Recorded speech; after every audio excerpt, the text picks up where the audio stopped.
আসসালামু আলাইকুম। আপনারা দেখছেন যে জিয়ার ফারাজ এতিমখানাটা। এই যে আজকে শুক্রবার, জুমার দিন, তো কিছু পরিষ্কার পরিচ্ছন্ন করে নিচ্ছি, কারণ এখানে তো কেউ দায়িত্ব নেই। তো যতটুকু পারি একা একা চেষ্টা করি।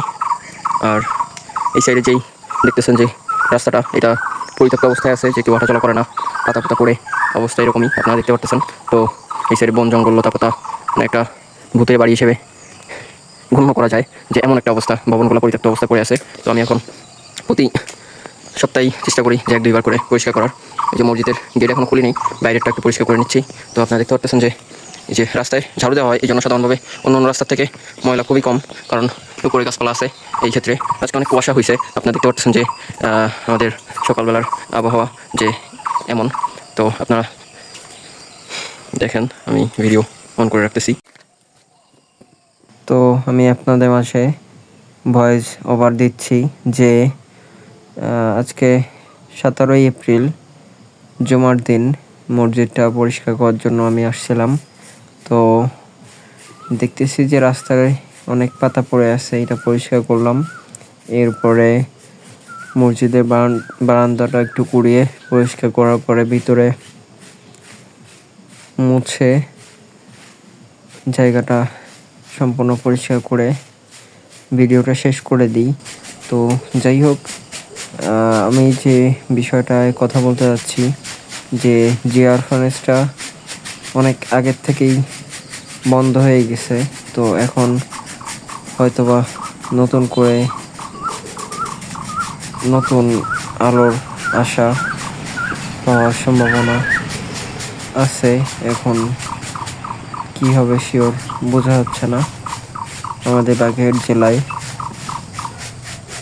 অরফানেজ ট্রাস্ট প্রতিষ্ঠানটা 1994 সাল থেকে চালু হওয়ার পরে বন্ধ হয়ে যায় হঠাৎ করে।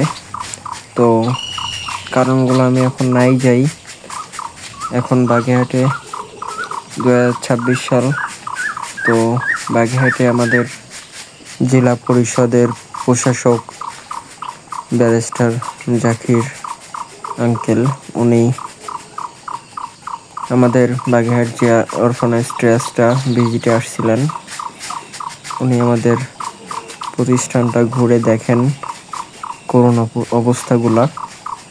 উনি এই সিদ্ধান্ত নেন যে মসজিদ, অজুখানা, ওয়াশরুম, আরও অন্যান্য ভবনগুলা নতুন করে মেরামত করে নতুনভাবে চালু করার উদ্যোগ নিতে চাচ্ছেন। এখন কতটা সম্পূর্ণ হবে তা আল্লাহই জানেন।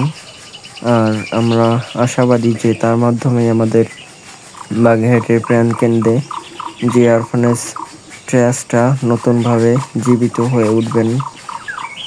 আর আমরা গ্রামবাসী যারা রয়েছে তাদেরও একটাই আশা যে এটা এতিম বাচ্চাদের হাসি খুশির একটা প্রতিষ্ঠান হয়ে উঠুক, যাতে শিশু বাচ্চাদের শিক্ষা নিয়ে গড়ে উঠতে পারে, দেশ বিদেশে কর্মস্থানে যাইতে পারে।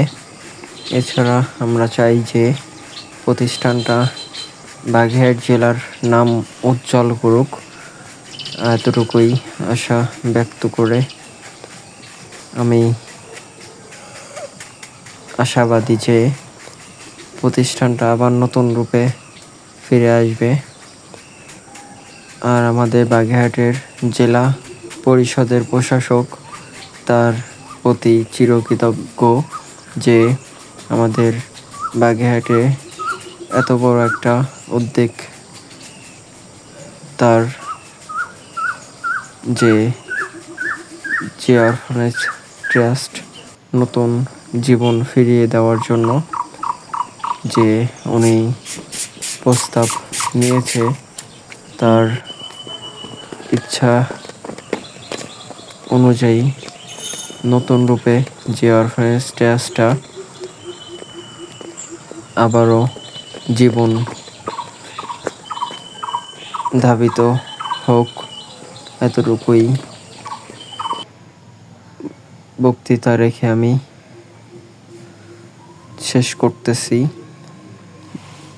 আর আপনারা সম্পূর্ণ ভিডিও দেখে ভিডিওটা শেয়ার করে দিন, যাতে আমাদের দেশ বিদেশের লোকেরা এতটুকু জানতে পারে যে বাগেরহাটে যে অরফানেজ নামে একটা প্রতিষ্ঠান আছে, যা আবার নতুন জীবন লাভ করবে। এতটুকু আশা রেখে আমি বক্তৃতা শেষ করতেছি। সবাইকে আল্লাহ হাফেজ।